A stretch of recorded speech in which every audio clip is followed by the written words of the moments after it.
전산세무 2급 이번 시간에는 97회 기출문제를 같이 풀어보겠습니다. 자, 그런데 전산세무 2급 시험이 어떤 형태로 이제 시험의 프로세스가 프로그램으로 열려서 여러분이 실제로 시험을 보게 되는지 한 2, 3분 가량 여러분이 홈페이지에 들어가셔서 다운받았을 때 실제 시험 보는 것처럼 한 번만 프로그램을 활용해 볼게요. 자, 우리 자격시험 홈페이지로 들어가셔서 왼쪽 중간쯤에 기출문제 다운로드 들어가신 다음에 현재 2022년도 중에 시험에 나왔던 기출문제를 다 이제 업로드를 하고 있으니까 세무 2급 저는 100회분을 다운로드를 받았어요. 자, 100회분 다운로드를 받으시고요. 그 안에 그 R집을 풀어서 문서로 열어보면은 자, 2교시라고 하는 요 안에 프로그램을 실행할 수 있는 실행 파일이 있고요. 나머지는 설치하는 방법, 그리고 A형, B형 문제, 그리고 답안이 있습니다. 자, 2교시 더블 클릭하시고, 그다음에 텍스트를 실행할 때는, 자, 이 프로그램을 실행할 때는 K랩 프로그램을 열어놓으시면 안 돼요. 요거는 닫아놓고, 그냥 일단은 요건 열지 않은 상태에서 텍스트를 실행하시면, 이렇게 시험 볼 때 여러분 이제 수험 번호나 여러분의 그 이름을 등록하면서 이제 시험을 보시게 되고요. 지금은 전산세무 2급 2번 회차의 수험 일시 임시 수험 번호는 1211111 요걸 넣어주시면 되겠어요. 넣으시고 여러분 이름 넣어주시고 그리고 설치를 하시고 자, 시험장에서는 이게 이제 프로그램으로 들어가기 직전이죠. 문제 유형을 선택해서 A형인지 B형인지 내 시험지의 유형을 확인하신 다음에 클릭 감독관 확인 번호는 지금 연습입니다. 558호. 그리고 잠시 로그인을 하고 기다리면 프로그램이 열려요.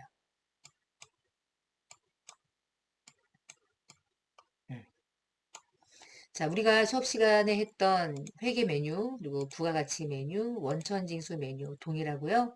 다른 점은 객관식 문제 같은 경우는 요 하단에 이론 입력해서 1번부터 15번까지 객관식 마킹하는 방식으로 답안을 작성하게 됩니다. 닫으시면 될 것 같고요. 자, 이런 형태로 이제 시험을 보시게 돼요. 나머지는 우리가 수업 시간에 했던 실기 프로그램에 입력하고 저장하는 것과 동일하게 하시고요. 마지막에 시험이 다 끝나고 나면 답안 저장하고 나오시면 돼요. 전체 시험 시간은 이제 90분이고요. 자, 메뉴를 닫겠습니다. 프로그램을 종료를 조금 하고요.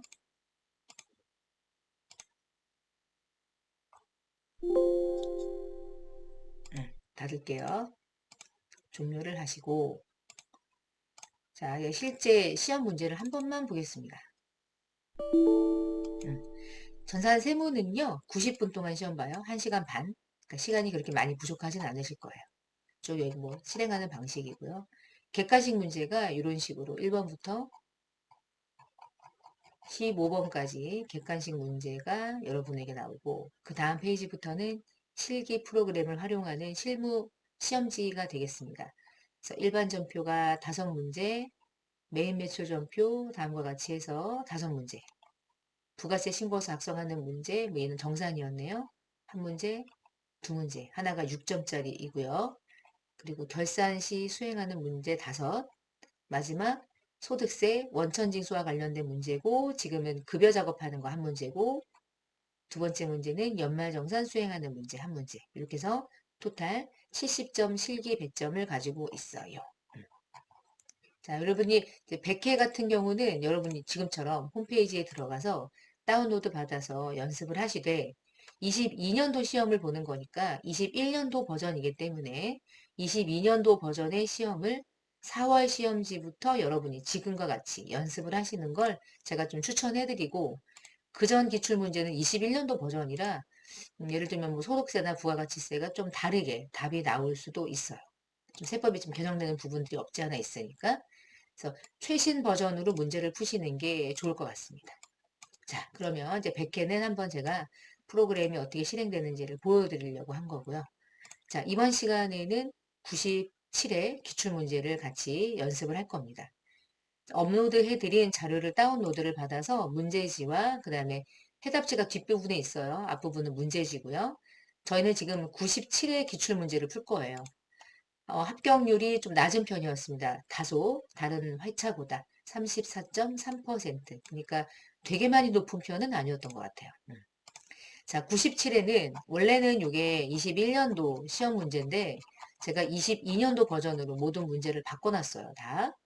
그러면 22년도 백업 데이터를 가지고 활용을 해야 되겠죠. 자, 그러면 지금부터 이렇게 하겠습니다. 5097이라는 데이터를 다운을 받아서 이제 실행하는 연습을 할 건데요. 제가 올려드린 이제 백업 데이터가 있을 거예요. 자, 5097이라는 요 G 파일로 되어 있는 반대집으로 해놨는데요, 제가. 자, 5097 데이터를 여러분이 다운로드를 받아서 어디에다가 일단 갖다 놓냐면 C 드라이브, K랩 TV, K랩이라고 하는 요 폴더 안으로 가져다 놓으시고요. 자, 얘를 압축을 푸시면 되겠습니다.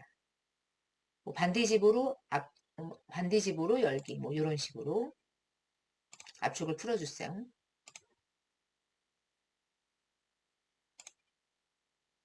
자, 압축을 푸시면 요 폴더 안에 여러분이 연습했던 실기 데이터죠. 그 실기 데이터 다음 밑으로 5095, 아니 5097, 5097 회사가 자동으로 여기 안에 저장이 될 거예요. 자, 그러면 요 데이터를 프로그램으로 가져와서 97의 기출 문제를 풀어보겠습니다. 프로그램을 더블 클릭해서 일단 얘를 실행을 해주시고, 자, 여기서 그냥 바로 들어갈게요. 회사 등록을 열어서 여기에 회사 코드 재생성 버튼을 실행하시면 금성전자 5097 회사가 이 안으로 불러 들여올 거예요. 여기까지 하셔야 돼. 회사 코드 재생성까지 하셔야 돼요. 자, 첫 번째 할 일은 C 드라이브에다가 C 드라이브 K랩 TV 다시 K랩 안에 9097 데이터를 이러한 모양으로 문서를 저장을 압축을 풀어서 문서를 저장하시고요. 두 번째 프로그램을 열어서 회사 등록을 먼저 연 다음에 바로 회사 코드 재생성을 하시고 5097 회사가 들어오는지를 확인합니다. 자, 그러면 지금부터 5097 회사를 선택하고 들어가겠습니다. 자, 22년도 버전이니까 여러분이 시험 보는 회계 연도 시점으로 정확한 백업 데이터를 가지고 시험 준비를 하시는 거예요. 자, 그럼 먼저 이제 객관식 문제가 15문제가 여러분에게 나와 있는데 객관식 먼저 풀고 실기 먼저 풀고 이렇게 순차적으로 하도록 하겠습니다. 객관식 문제를 한 개씩 풀어볼게요. 자, 1번 문제 보겠습니다. 다음 중 매출 채권의 대손 충당금을 과소 설정하면 재무제표에 미치는 영향으로 옳지 않은 것을 고르래요. 매출 채권의 대손 충당금을 설정할 때 대손상각비를 잡고요. 대손 충당금을 설정하죠. 근데 만약에 대손상각비, 대손 충당금을 예를 들어 10을 잡아야 되는데 적게 잡았다는 얘기잖아. 예를 들어 8 잡았다. 실제 잡아야 되는 금액보다 과소 설정했다. 그럼 어떤 일이 벌어질까요? 대손상각비는 비용인데 비용이 과소계상되죠. 비용이 작게 들어가면 이익은 과대계상되죠. 이익이 과대계상되면 자본도 과세계상되죠. 자본이 과세계상되면 모두 과대계상되겠어요. 자산도 과대계상돼요. 이유는 왜 그럴까요? 이게 충당금이 자산을 차감하는 건데 자산을 차감하는 게 10이 들어가는 게 아니라 8이 들어가니까 그만큼 자산은 과대계상이 되겠죠. 자, 그럼 이 중에 틀린 설명 찾는 거죠. 자산이 과대계상된다. 맞아요. 당기순이익이 극대화돼요. 맞아요. 당기순이익이 곧 이익잉여금이라는 자본을 구성하게 되죠. 맞아요. 근데 비용은 과소계상되지 과대계상되는 것은 아니죠. 자, 1번의 틀린 설명은 네 번째였고요. 두 번째, 무형자산에 대한 감가상각에 대한 설명 중에서 틀린 것을 고르래요. 무형자산은 잔존가치가 기본적으로 없는 게 원칙 맞죠? 내용연수는 법적 내용연수와 경제적인 내용연수 중에서 짧은 것으로 간다. 예, 상대적으로. 상대적으로. 그러니까 이게 한도인 거죠, 한도. 법적 내용연수가 8이야. 그런데 경제적인 내용연수가 6이야. 그럼 6밖에 안 되는 거잖아. 다시 경제적인 내용연수는 16이야. 그런데 법적으로는 8년밖에 안 돼. 그럼 8이 진짜라고 보는 거예요. 부영자산의 감가상각은 자산을 취득할 때부터 간다. 무형은 자산을 취득한다고 말하기가 좀 그래. 취득이라고는 하지만 얘가 형체가 없기 때문에 언제부터 감가상각을 출발하나요? 사용하는 시점부터. 사용 시작일부터 하는 게 원칙이죠.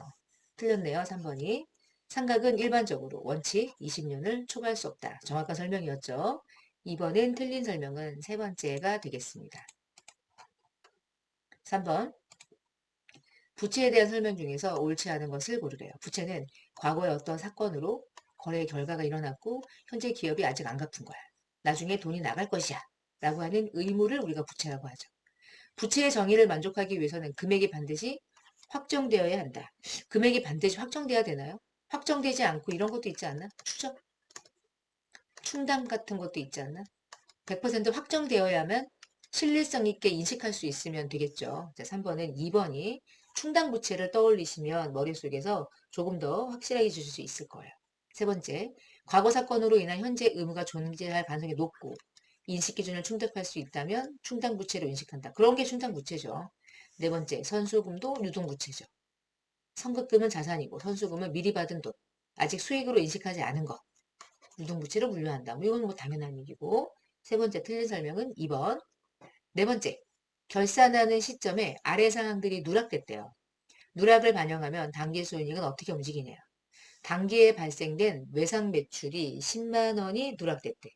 그러면 외상 매출이라는 건 무엇을 수반하죠? 발생이 됐대. 100% 매출을 수반하잖아.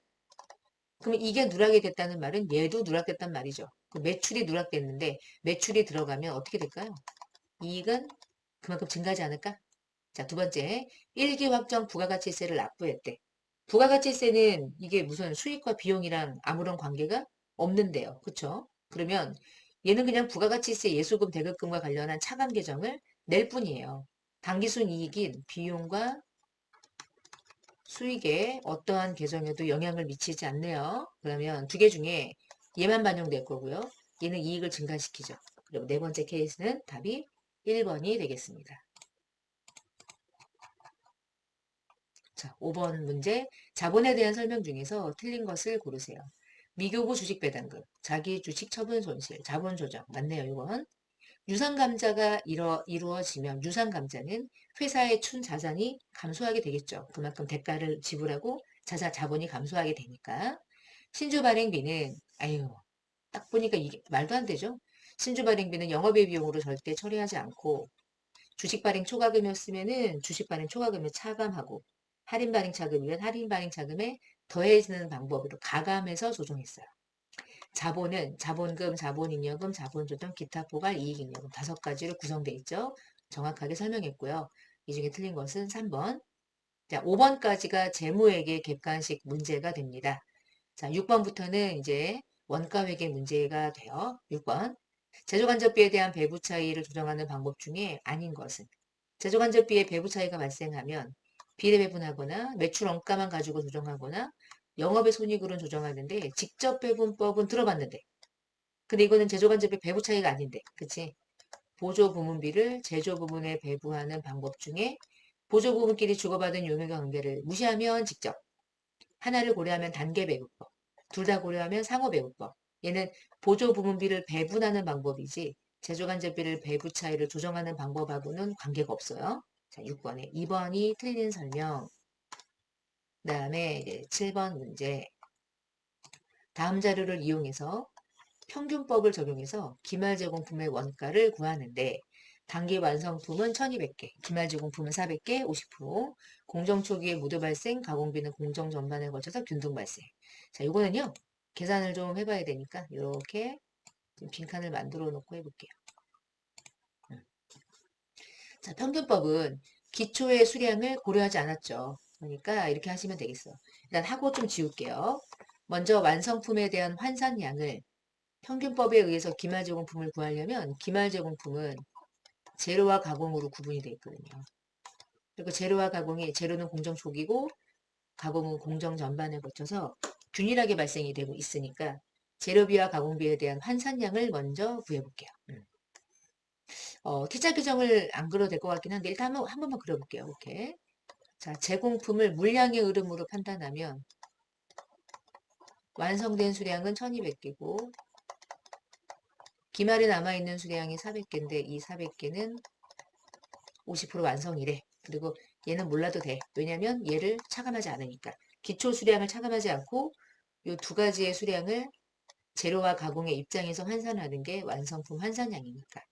그러면 재료는 몇 개예요? 재료는 1200개의 수량과 400개 전량이 투입된 걸로 보는 거죠. 공장 1000개 전량 투입하니까. 그럼 재료는 1600개, 가공은 1200개에 200개만 가공이 완성된 것으로. 그러면 1400개. 그러면 재료는 1600개, 가공은 1400개.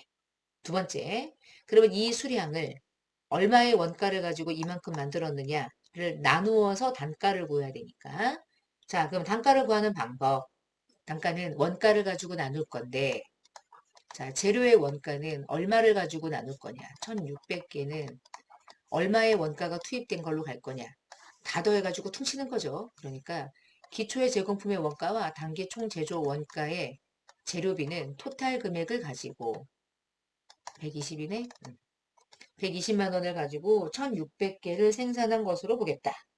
이런 개념으로 접근하네요.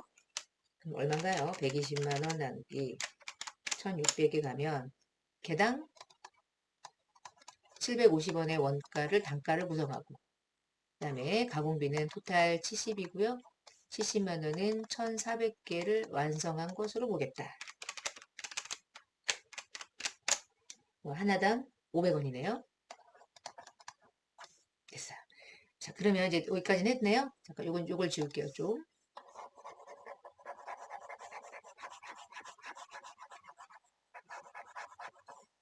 기말 제공품의 원가는 어떻게 구하냐면, 이제 이 금액 안에 재료는 400개 전량이고, 가공은 200개죠?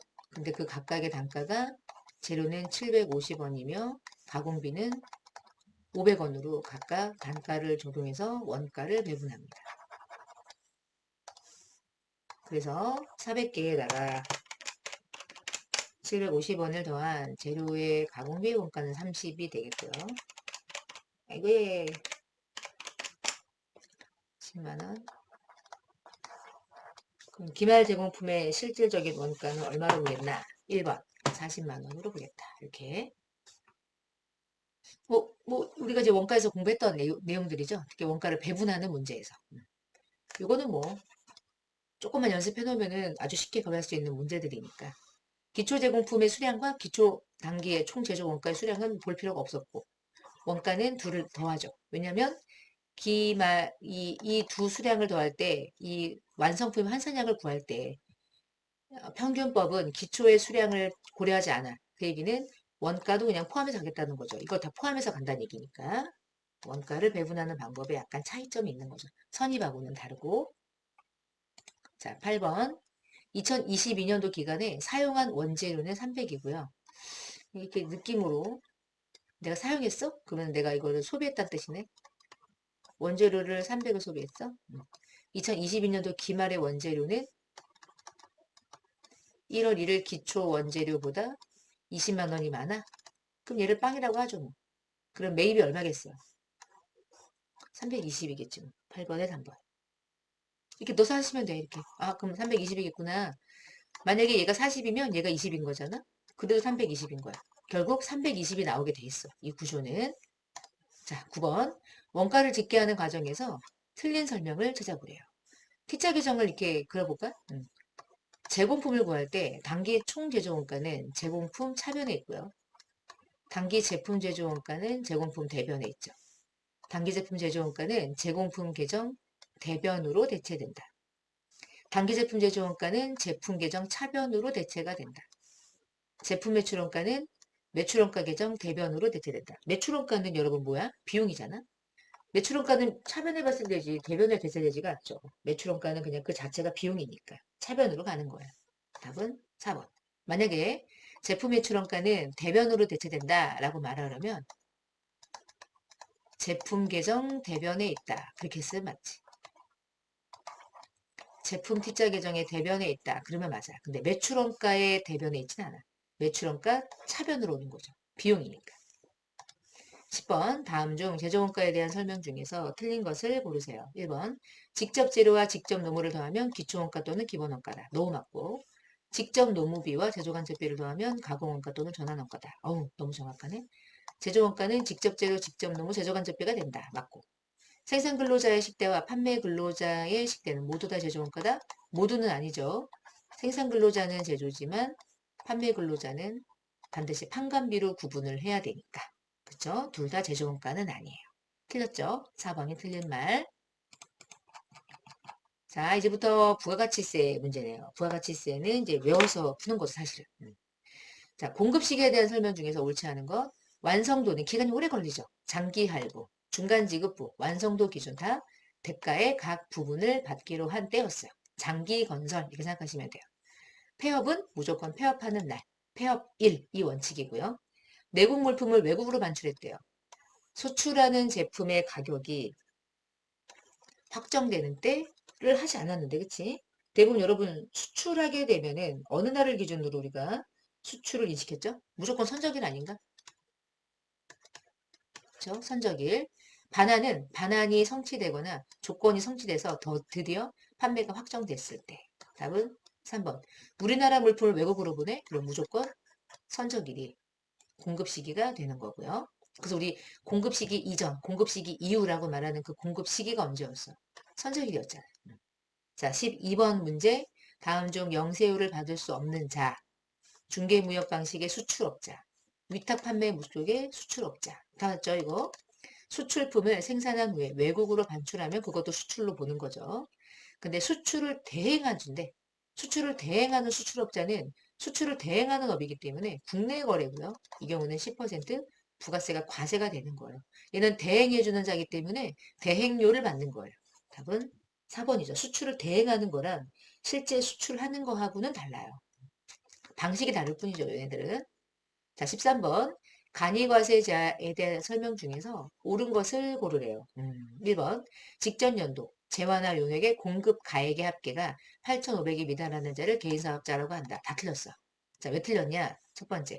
공급 가액이 더해지면 안 되고 공급 대가고 8,500 아니고 8,000만 원이죠. 8,000만 원. 그러니까 아예 여기서는 요건이 달랐고요. 그리고 두 번째는 2022년도 7월 1일 이후에 재화나 용역을 공급하는 모든 간이과세자는 세금계산서를 발급하는 게 원칙이다. 그렇지 않아요. 모든 간이과세자가 아니라 세금계산서를 발급해야 되는 원칙자는 4,800에서 8,000 사이가 발행을 해야 되고요. 22년도 7월 1일 이후에 모든 간이과세자는 전액 다 매입세 공제를 받을 수는 없어요. 전액은 아니고요. 0.5%. 자, 간이과세자는 과세와 면세를 같이 할 수 있다. 그건 가능하죠. 우리나라의 과세자는 과세만 팔 수도 있지만 면세를 팔 수도 있어요. 그런 자들을 겸용사업자라고 부르는데 겸용사업자는 다 과세사업자가 되는데 그들이 만약에 8천에 미달하는 공급대가 기준의 개인사업자면 간이가 될 뿐이에요. 다음 중에 옳은 것은 네 번째가 옳은 설명이 되겠네요. 자, 내려가서 14번 문제. 소득세와 관련된 문제네요. 부동산 임대업에 대한 설명 중에서 틀린 설명을 고르세요. 주거용 건물에 대한 임대업으로 수익금액 합계 금액이 2천만 원을 초과하면 분리과세가 가능하지 않죠. 2천만 원 이하에 한해서 가능하죠. 주거용 건물만. 예외적으로 얘는 틀렸고. 한 주택을 소유하는 자가 한 개 주택을 임대하는 경우는 보증금에 대한 간주임대로 하지 않아요. 3주택이 초과돼야 돼. 이 경우는 세 번째, 주거용 건물에 대한 임대업에서 발생하는 금액이 2천만 원 이하인 경우는 선택할 수 있다. 이게 비교되는 거죠. 얘가 맞는 설명. 네 번째, 부동산을 임대하고 선세금에 대해서 총수익 금액은 계약 기간의 월수로 나눠가지고 구한다. 선세금은 월세를 미리 받은 거야. 12달치, 24개월치. 그럼 월로 나눠서 계산하겠다. 이런 뜻이에요. 틀린 설명으로는 1번이 되겠고요. 자, 15번. 근로소득에 대한 수입 시기에 대한 설명 중에서 틀린 것을 고르세요. 급여 같은 경우는 근로를 제공하는 날이 속하는 기간이 나의 수입 시기가 될 거고 주식 매수 선택권은 언제냐면 그걸 행사할 때야. 그것을 행사할 때. 퇴사하는 때가 아니라 그 행사를 해서 내가 뭔가 차익을 얻을 때. 그때가 이제 소득을 잡히는 거죠. 잉여금을 처분하는 경우는 잉여금을 처분하는 결의. 인정상여는 그 근로를 제공하는 날. 인정상여는 상여로 소득으로 처분된 거야. 법인세법에 의해서. 그러면은 X 1년에 인정상여가 처분되면 그 시기가 X 2년의 결산 확정일이라고 할지라도 근로를 제공한 날에 인정상여로 소득으로 수입 시기를 결정해요. 왜 이런 게 중요하냐? 그때도 말씀을 드렸지만 틀린 설명은 2번이고 이게 소득의 수입 시기가 X1년으로 가느냐, X2년으로 가느냐가 별거 아닐 것 같지만 X1년에는 과표가 어마무시하게 많고 X2년에는 과표가 어마무시하게 작은 사람은 어쨌거나 그 소득을 X2년으로 넘기려고 해요. 과표가 많으면 그 금액에 내 소득이 합산되는 순간 계속 누진세율이니까 높은 세율이 적용되는 문제점 때문에 그런 거예요. 그래서 수입 시기가 외워지는 것이 어렵고 좀 각각의 소득마다 수입 시기가 좀 디테일하게 나와 있는 이유는 이 귀속 시기를 정하지 않으면 개인들이 마음대로 자기가 막 기다리고 있다가 소득 아무것도 없는 연도에 소득 집어넣어가지고 예를 들면 분리과세를 신청하게 할 수도 있는 거고 어떤 건지는 모르지만 그런 식으로 자기적으로 소득을 누락하거나 기간을 나누어서 이연시키거나 할 수 있기 때문에 세법상에 정해진 시기가 있다라고 보시면 되겠어요. 자, 15번은 2번이 틀린 설명이었죠. 행사하는 시점. 그때가 수입 시기가 되겠습니다. 자, 기출문제가 이론하고 실기하고 문제가 좀 많아요. 그래서 지금 실기 풀기 전에 이론 문제만 15문제를 이번 시간에 풀었고요. 실기는 바로 이어서 다음 강좌에서 같이 연결해서 강의를 수강하시면 되겠습니다. 이론 강의만 마치겠습니다. 감사합니다.